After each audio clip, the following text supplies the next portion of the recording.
एक इंटरेस्टिंग सवाल।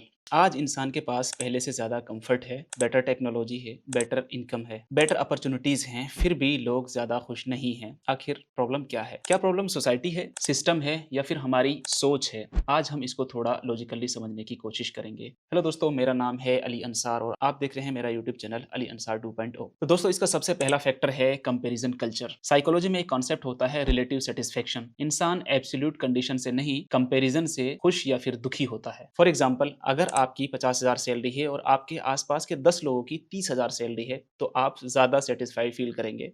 लेकिन अगर इसका अपोजिट हो, उन 10 लोगों की सैलरी 1 लाख रुपए हो, तो आपका डिससैटिस्फैक्शन शुरू हो जाएगा। और सोशल मीडिया ने इस प्रॉब्लम को और ज़्यादा बढ़ा दिया है। अब इंसान अपने सराउंडिंग में 10 लोगों से कंपेयर नहीं करता है, बल्कि पूरी दुनिया से कंपेयर करता है, जो वो सोशल मीडिया पे देख रहा होता है। फिर वो सोचता है कि मैं पीछे रह गया। दूसरा फैक्टर है पैशन का मिथ। आजकल लोग कहते हैं कि पैशन फॉलो करो, लेकिन रिसर्च कुछ और कहती है। कैप न्यूपोर्ट की किताब so good they can't ignore you कहती है कि सिर्फ पैशन के पीछे मत भागो, पैशन ऑटोमेटिकली डेवलप होता है।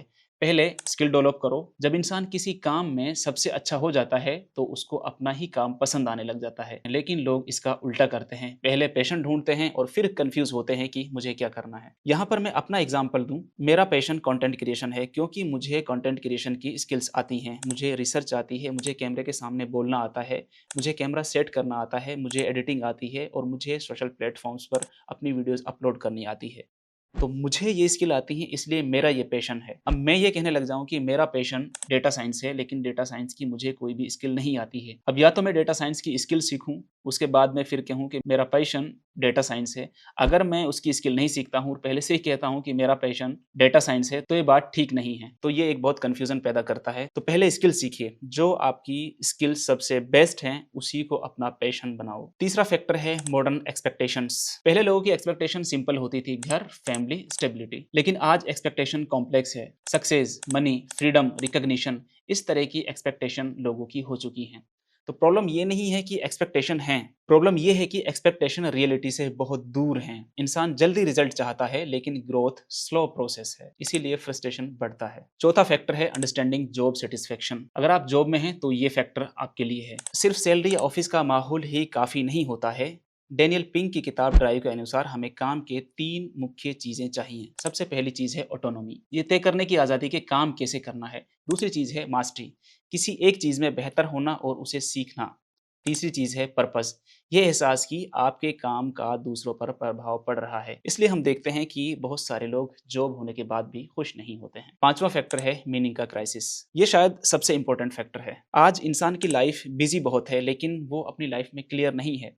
दिन भर काम करता है, लेकिन ये नहीं जानता कि वो सब किस लिए कर रहा है। साइकोलॉजी में एक कॉन्सेप्ट होता है मीनिंग वर्सेस प्लेजर। रिसर्च बताती है कि प्लेजर टेम्परेरी होता है, लेकिन मीनिंग परमानेंट सेटिस्फेक्शन देता है। आज प्रॉब्लम यह है कि लोग कंफर्टेबल हैं, लेकिन पर्पसफुल नहीं है। एंटरटेनमेंट ज्यादा है, लेकिन डायरेक्शन कम है।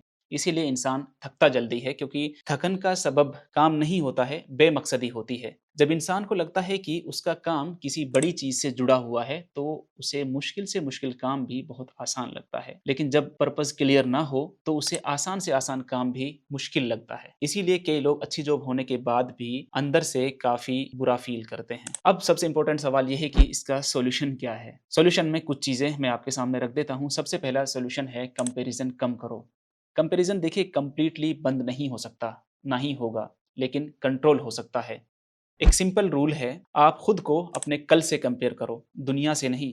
अगर आप हर महीने 1% भी इंप्रूव कर रहे हो, तो आप सही डायरेक्शन में हैं। जो स्टेबल प्रोग्रेस होती है, वो रैंडम सक्सेस से बेटर होती है। सॉल्यूशन नंबर 2, स्किल पे फोकस करो। इधर उधर पैशन ढूंढने के बजाय स्किल बिल्ड करो। स्किल कॉन्फिडेंस देती है, कॉन्फिडेंस क्लियरिटी देती है और क्लियरिटी से ही डायरेक्शन बनती है। इसीलिए पहले बेटर बनो, फिर काम इंटरेस्टेड खुद ब खुद लगने लगेगा। तीसरा सॉल्यूशन है एक्सपेक्टेशन रियलिस्टिक रखो। ग्रोथ स्लो होती है, रियल लाइफ इंस्टाग्राम लाइफ नहीं है। 10 साल का सफर 10 दिन में तय नहीं होता है। जितनी रियलिस्टिक एक्सपेक्टेशन होंगी, उतनी ही मेंटल पीस होगी। सॉल्यूशन नंबर 4, मीनिंग बिल्ड करो। पर्पस मिलता नहीं है, बनाया जाता है। अपने काम को किसी बड़े गोल से जोड़ो, चाहे वो फैमिली हो, सोसाइटी हो, लर्निंग हो या फिर सेल्फ ग्रोथ हो। जब काम मीनिंगफुल लगता है, तो लाइफ भी मीनिंगफुल लगती है। तो दोस्तों, एंड में मैं यही बात कहूंगा कि सच ये है कि प्रॉब्लम टेक्नोलॉजी नहीं है, प्रॉब्लम सोसाइटी नहीं है, सिर्फ सिस्टम भी प्रॉब्लम नहीं है। प्रॉब्लम का एक हिस्सा हमारी सोच भी है। और अच्छी बात ये है कि सोच बदली जा सकती है। तो दोस्तों आपके हिसाब से सबसे बड़ा फैक्टर क्या है? एक्सपेक्टेशन, कंपैरिजन या मीनिंग? कमेंट बॉक्स में हमें ज़रूर बताएँ। दोस्तों वीडियो पसंद आए तो वीडियो को लाइक करें और हमारे चैनल को सब्सक्राइब करें। इसमें आपका कुछ नहीं जाएगा लेकिन हमारे लिए ये बहुत इंपॉर्टेंट है।